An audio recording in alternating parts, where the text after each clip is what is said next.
I am happy to announce all of my onions are starting to sprout, mostly all of my whites. My reds are really just starting to sprout as of this morning. I'm seeing them poke through, but I'm really excited to see some progress on the onions. I also have a whole tray of cat grass going at the moment because this only really takes a week, and before all of my shelves get full with all my starts, I like to grow my cats some grass. I also suggest, if you have cats, to grow catnip in your garden. Catnip is one of those things that I have not grown in 5 years. I planted it twice, not knowing the first year it was a perennial, planted it again, and it's just been in that space, and it comes back better every single year. Either way, we're not talking about that. We are going to talk about my top 10 things to consider when planning and starting your garden. Even if you're not a beginner gardener, there's probably a few things on this list that you could implement in your garden and it would make a huge difference. So I have learned quite a bit over my years of gardening. This will be year 6, and I wanted to put this top 10 list together on the things I really think you should consider when starting and planning a garden. I think it might make all the difference. So let's go ahead and just jump in. A lot of times I get questions on how big should I start? And my honest answer is start small. My first year gardening, I started with an 8x4 garden bed, and I think I had roughly like 8 to 9 garden planters. And guys, that got overwhelming in the first year. I had no systems. Really, I never gardened before in my life, put it that way. I've never gardened before in my life. I didn't realize the amount of work it would take to keep that garden alive for an entire summer. I wasn't used to going outside every day. That was one reason why I wanted to start a garden, because I wanted to start implementing more time outside. And that was one reason why I made that a goal to start a garden 6 years ago.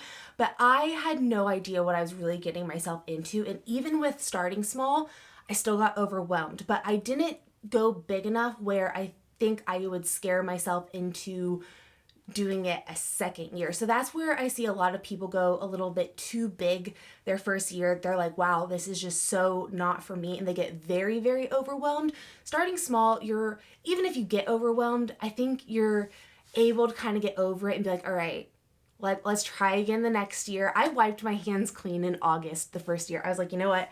I'm over this. But I still came back the second year because I thought it was really nice. I liked it. I was like, right, there's something about this, but I wasn't quite sure about it yet. So start small and thank me later. Number 2, I always get the question on, well, what things should I grow when I'm starting a garden? And my answer is grow what you eat. So I did not do this for my first few years as well. And especially if you are starting on a smaller scale, you want to max out that space. If you are growing things that you are not eating, you're not going to see the value in all of that time and work spent in your garden. So I highly suggest growing things that you already eat on a weekly or bi-weekly basis. So if you are not a kale eater, don't be planting 3 plants of kale. Maybe plant 1 if you want to juice those leaves or something like that. But honestly, a little goes a long way, especially if you don't eat a lot of it. So for example, another thing you may not consider when starting your first year of growing is, say like you love lettuce, right? So you plant 12 plants of lettuce. All 12 heads of those lettuce are going to mature at the same time. Are you prepared to eat 12 heads of lettuce within like a 3-week period? So number 3 is you need to find out your frost dates. A lot of times you'll see people throwing out their zone, which I typically will let people know I live in Kansas zone 6B. That kind of just gives them a general idea of where I could be on the map and what potential weather conditions I might experience. But zones really only matter when it's perennial growing. A lot of your vegetable and like fruit gardening that you're going to be doing in the summertime is all annuals, and your frost dates is what matters for that. I live here in Kansas Zone 6B, but Kansas Zone 6B, you could have a range of frost dates. Even if you're in 6B, you have a range of frost dates. So go into Google, type in your city, state, and frost dates, and it should pop up. So where I live, my average last is April 16th and my average first is October 16th. This gives me roughly like 180 to 190 days of growing time. And this is also really important when you are considering mapping out your garden and succession sowing, and that is stuff that might be a little over your head at the moment, but we're going to discuss it here in just a little bit. But knowing your frost-free dates really really does matter. That way you're not planting too early or too late and you aren't just wasting your time again. Number 4 is choose a good location. So right now in wintertime, we obviously have less sunlight, but where your sunlight is currently hitting most now is where it's probably going to hit most in summer. Obviously, the sun shifts, and as the sun shifts, different areas of your garden will get different sunlight. So it is important to kind of watch those sunlight patterns. But if you notice an area already getting about 8 to 9 hours of sunlight, you're probably good to go ahead and plant there. That is what you really want for your annual planting, somewhere with direct sunlight. But another thing to consider is where will shade fall? I will pull up a few examples here on the screen of my backyard.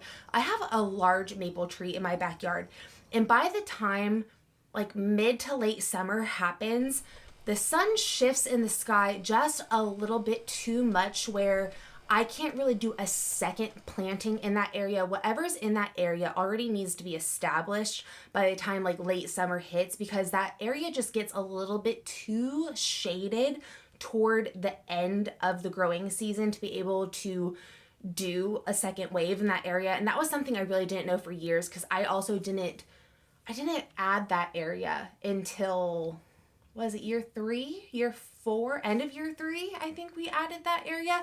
So for example, I've added on to my garden every single year, and this is actually the first year I can't add on. I've maxed out my space because of how that maple tree falls. If I were to get rid of that maple tree, I could add, honestly, probably quite a bit more in the backyard. But I also like that shade. It protects the chickens. It gives them like a little bit of an area when it's super hot during summer. So the shade matters. And also, if you're having issues with a really shady backyard, you can also consider growing a lot of like leafy greens. So things like lettuce, kale, like your broccoli, cabbage, some of those things can do better in a little less light. So knowing how that light shifts throughout your space is really important. So where I get the most sun in my garden is typically where I will plant my tomatoes, my peppers. I will plant things like loofahs, melons, and where I get less sunlight, especially because also my house blocks some of that light during summer,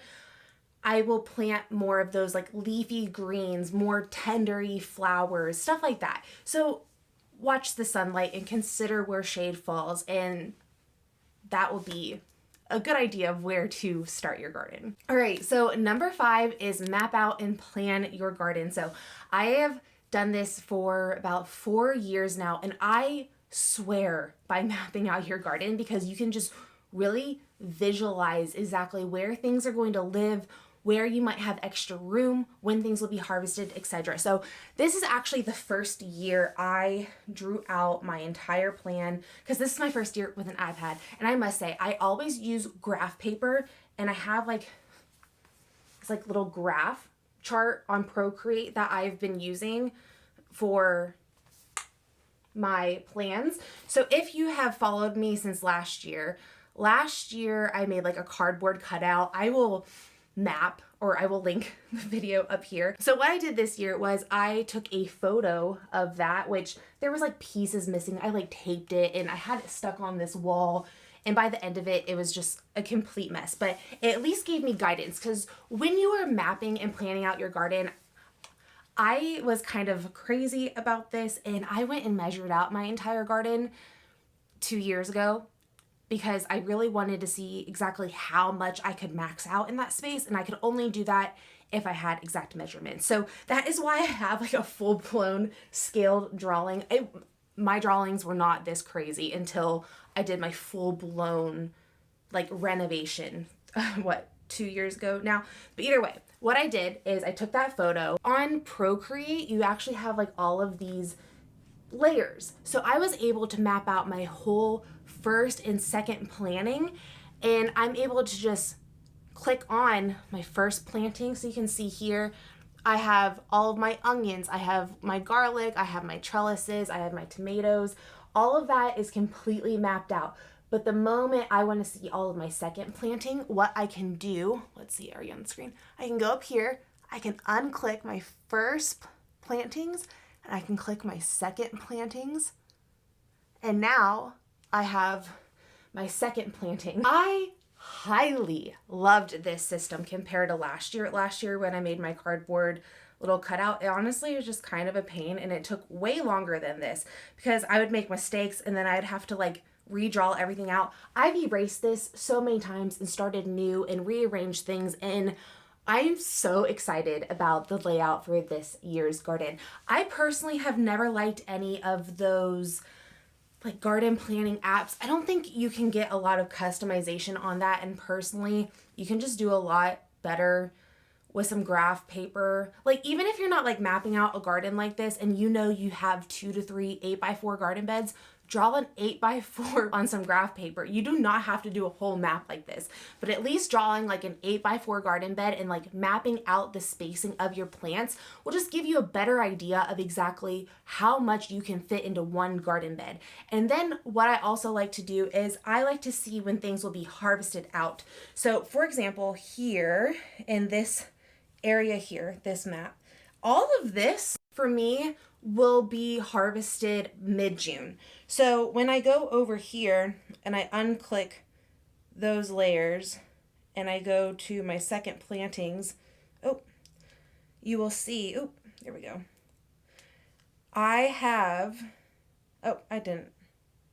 You will see, I'm trying to do this upside down, I'm not doing it correctly. All right, so this is all freed up mid-June. So I have sunflowers and green beans that will all be planted right there. But one thing I don't have written right there for these 3 beds exactly is I will also be able to get a third planting out of that bed because the green beans will roughly be done by mid-August, and then these 3 garden beds will now be freed up for any of my fall garden planting. So you can see how by just taking the time now to plan out your garden can save you 10 times the amount of time later on, especially when you're going to plant out your garden in the spring. Say you got starts or say you started your own. You don't want to be standing outside for hours rearranging plants. I've done it. It's honestly more of a pain in the butt. By doing this allows me to be like, all right, what am I going to be seeing out in my garden? I can rearrange things by height. I mean, I swear by mapping out your garden. So going on to my next point, you should consider growing vertically. I don't know if you noticed on the map or not, but I have so much trellising, and this is for multiple of reasons. One, it gets a lot of my plants off the ground, and I can grow way more than I could if all of those plants were just surface level.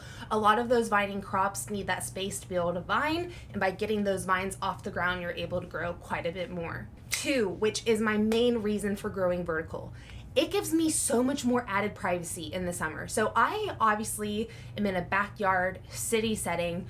There's people around all the time, and I'm filming myself in my backyard talking to my camera, and honestly, the more privacy the better. I don't need people just staring at me while I'm outside.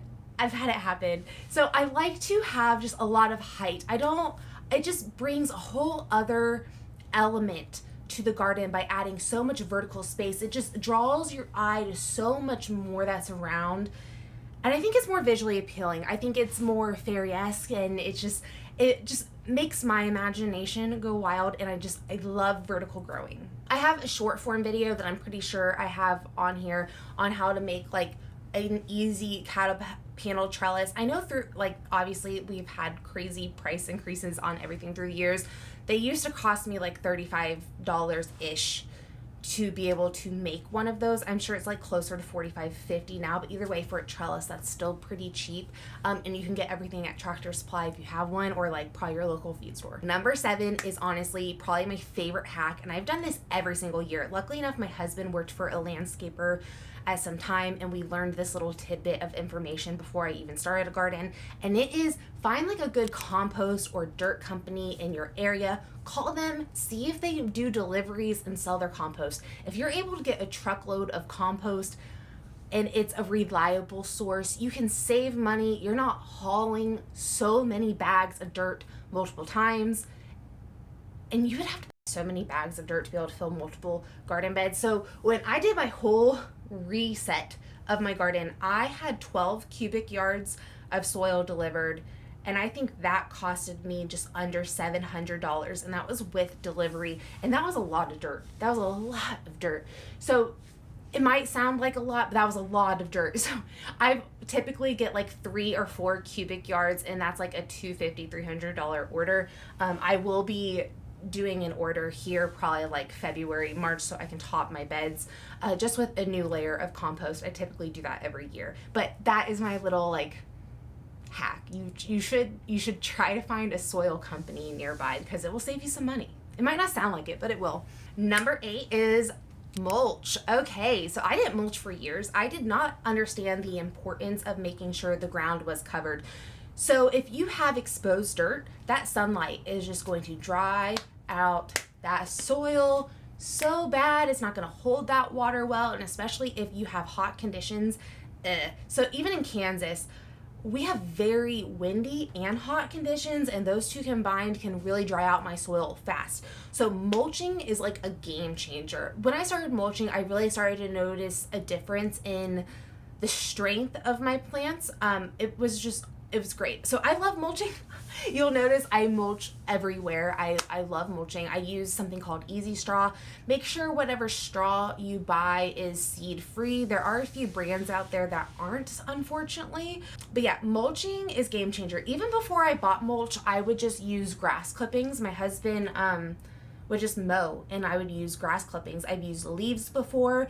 And that was like my cheap way of doing it. The only thing I didn't like necessarily about using grass is I had to make sure I was topping my beds like every single week, because that grass would just die so fast and it didn't hold the moisture as well as the straw does. So either way, you need to mulch. Nature doesn't like to be naked.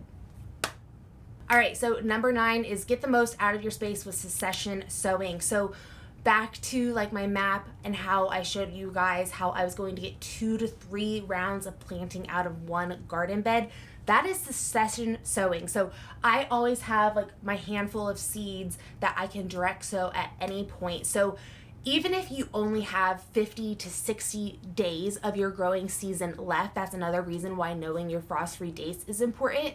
You can still plant green beans. My go-to, if I harvest a bed and I don't even know what else to throw in, I will throw green beans into that bed, because typically green beans will always mature in time and you just get another harvest out of your bed.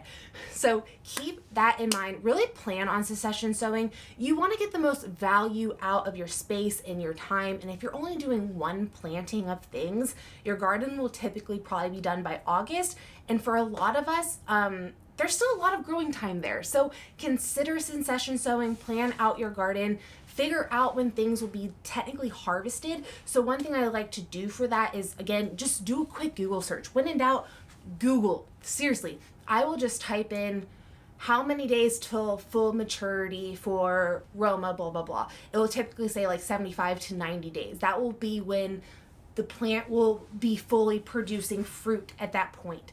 Obviously, there is a range, because if you're planting in that second half of the growing season, you're going to have less and less daylight, so things might take a little bit longer to mature. And again, that's why I have green beans. I have so many green beans on that second wave when I pull out all of my garlic, broccoli, and onions. I'm planting majority green beans there because I'll be able to get that second wave and that will be done, so then I can get a third wave for all of my fall gardening. So again, succession can just get a lot of bang for your buck. If you're already buying seeds, you're probably going to have extras, and again, get the value for your time. And number 10 is kind of like a preference thing, but this was something like was complete game changer for me last year. So I never bought a pair of overalls in my life, and now you'll probably see I wear them probably more than I should. Overalls are amazing. I kind of felt weird initially wearing overalls because I was never a big overall person.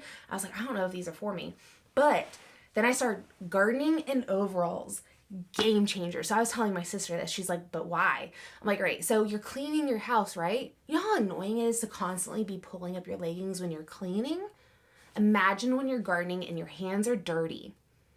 Your leggings just get gross and you're constantly pulling them up. When I finally invested in overalls, wow.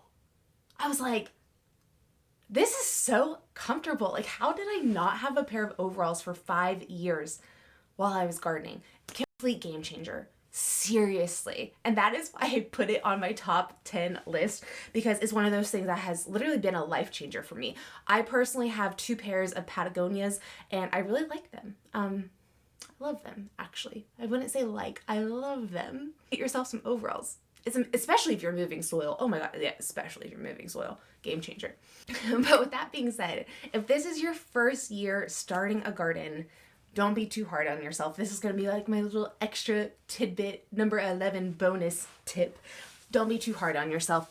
It can get very overwhelming. Weather conditions can play a huge role in how your year will go. Every year is so different. So if you have just a terrible year with weather, try again next year. If you just want to give up and try again next year.